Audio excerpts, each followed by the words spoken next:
안녕하십니까.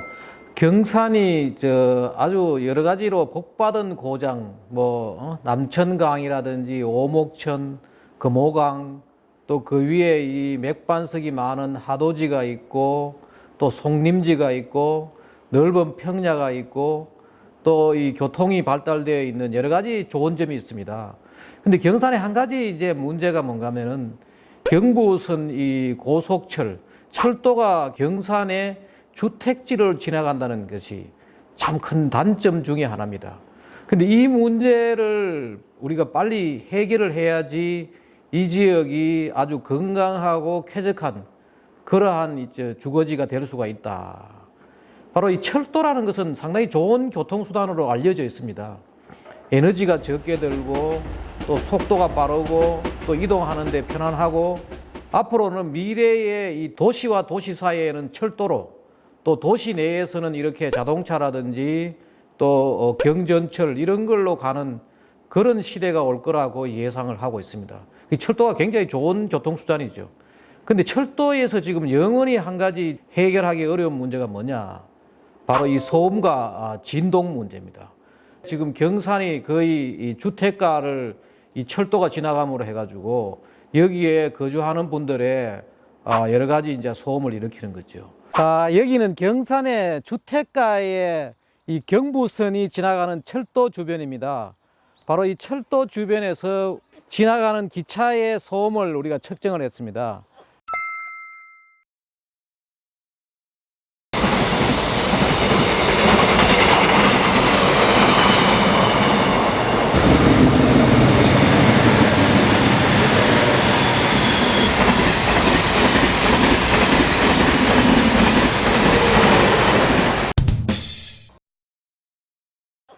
지나갈 때 보니까 한 80dB 이상이 나옵니다. 이 80dB 이상이 나온다는 것은 뭐냐면은 이 인체에 여러 가지 이제 반응을 일으킬 수 있는 그런 소음 수준입니다. 특히 이제 야간일 때는 보통 우리가 흔히 40dB 이상이 되면은 문제가 있다라고 얘기를 하는데 일부 여기에 소음 방지벽을 설치하고 했지만은 인체에 여러 가지 영향을 줄 수 있고 소위 말하는 나라에서 보장하는 건강하고 쾌적한 환경에 살 수 있는 그런 조건이 되지 않는 거지요.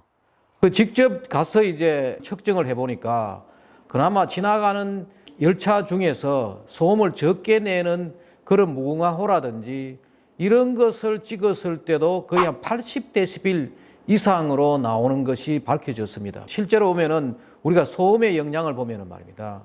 40 내지 한 50이 넘으면은 잠자는데 이제 문제가 있다.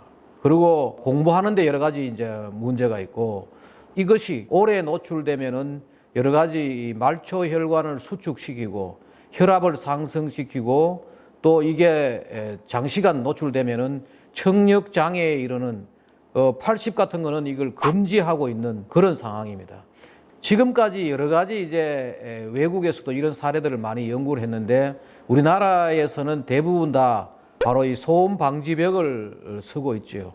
철도뿐만 아니고 도로라든지 곳곳에 이제 소음 방지벽을 설치하고 있는데 소음을 막는데 효과는 있습니다만은 이 자체가 크게 이제 완벽하지 못해가지고 외국의 경우를 보면은 소음 방지 뚝을 쌓는다든지 또 그 위에 이제 나무를 심어 가지고 소음 방지 이 나무를 숲을 만들고 하는데 이런 경우는 조금 더 땅이 넓어야 되고 이런 문제가 있습니다. 근데 이 철도 소음을 없애기 위해서 이제 하는 게 뭐냐? 바로 이 외국의 사례처럼 말입니다. 아예 참 고속철도 같은 데는 아예 위를 완전히 뒤집어 싸는 거죠. 뒤집어 싸 가지고 그 주변에서는 전혀 들리지 않도록 하고 또 외국의 사례 보면 이런 게 나옵니다. 주변에 주택가가 없더라도 완전히 이렇게 뒤집어 사는데 그 이유가 뭐냐? 야생동물들이 달리는 열차에 이렇게 희생당하고 하니까 또 이렇게 소음 때문에 여러 가지 생태계에 피해를 주기 때문에 외국의 경우는 도시가 아닌 야생 숲이라든지 이런 것도 지나갈 때 이렇게 뒤집어 싸는 경우가 있습니다. 최근의 사례를 보면은 이 소음을 더 줄이기 위해서 뭐 하느냐? 2번 뒤집어 싸는 거죠. 안에 한번 이 소음 방지벽을 쌓고 다시 그 위로 이렇게 포장을 해가지고 이런 경우가 있습니다.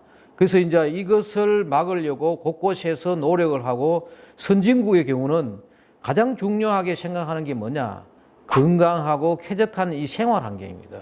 그래서 이제 이런 사례들이 많이 있습니다. 있고 특히 우리나라도 지난 1980년도에 제5공화국 헌법에 헌법 제35조 1항에 뭐가 있느냐 하면은 모든 국민은 건강하고 쾌적한 환경에서 생활할 권리를 가지며 국가와 국민은 환경 보존을 위하여 노력해야 한다. 여기가 뭔 말하면은 이 중요한 내용이 들어있는데 하나는 뭐냐?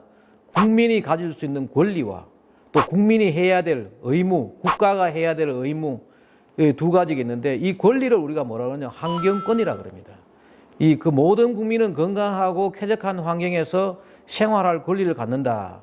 이 환경권 내에는 이 인간이 존엄하다는 인간의 존엄성과 그 다음에 인간이 행복을 추구할 수 있는 어떤 건강하고 쾌적한 환경에만 이 행복을 추구할 수 있기 때문에 이 행복 추구권 문제 그리고 이제 환경이란 것은 사람이 살아가는 기본권, 생존권의 일부다. 이렇게 이제 간주하고 국가는 이것을 보장을 해야 됩니다. 국민이 법적 권리를 주장할 수 있고 또 국가에 대해서 보상을 요구할 수가 있다. 이것이 이제 헌법에 나와 있는 거지요. 그래서 우리가 이제 건강하고 쾌적한 환경이 아닐 때는 국가에 대해서 청원권을 가지고 있고 또 문제가 될 때는 국가를 상대로 행정소송도 할 수 있고 국가에 대해서 배상 청구도 할 수 있습니다. 이런 문제들을 우리가 제기를 해야 되는데 지금 우리나라의 대부분의 국민들도 그렇고 또 뭐 시, 도, 이 지자체도 이런 것이 헌법에 있다는 것을 잘 모르고 있습니다. 그 실제로 우리가 뭐냐 이런 경산에 이 지나가는 이 철도 때문에 이 주민들이 시민들이 고통받고 있는 이런 사항들을 정식으로 우리가 요구를 할 수가 있습니다. 또 이게 또 뭔가 국가에 대해서도 할 수 있지만은 다른 어떤 철도청이라든지 옆에 있는 뭐 공장이라든지 뭐 주변에 있는 그런 개인이나 법인에 대해서도 민사소송도 할 수 있고 손해배상도 청구할 수 있습니다. 실제로 우리는 그냥 소음이 조금 있으면은 좀 참고 살지 뭐 크게 뭐 가느냐 싶지만은 외국에는 이런 사례도 있습니다. 유럽의 이 소음 때문에 조기 사망자가 16,600명이다. 소음 때문에 왜 사망자가 되느냐 하면은 소음으로 인해 가지고 혈압이라든지 또 여러 가지 심장 뭐 불면증 이런 문제들이 이어져 가지고 결국은 사람들이 죽음에 이르는 이 조기 사망까지 이르고 이것이 한 해 경제적 손실이 약 400억 유로 우리 돈으로 한 600조 정도 되는 비용이 지불된다. 그런 문제가 나오고 조금 전에도 이야기했지만은 소음의 가장 큰 문제는 뭐냐면은 아마 그 주변에 사시는 분들은 여름철에 학생들이 공부하는데 40 내지 50데시벨만 돼도 대화라든지 공부에 방해가 되고 70 내지 한 80데시벨 되면은 모세혈관 수축, 혈압 상승, 혈당량 증가, 또 호흡이 가파지고 말입니다. 이런 문제들이 있어가지고 특히 노인들이라든지 또 어린이들 살아가는데 문제가 있기 때문에 좀 더 건강하고 쾌적한 환경이 되기 위해서는 이런 문제를 빨리 경산해서 해결해야 된다. 그리고 충분히 선진국에 벌써 이런 기술들이 나와 있다는 것을 여기서 말씀드립니다. 예, 감사합니다.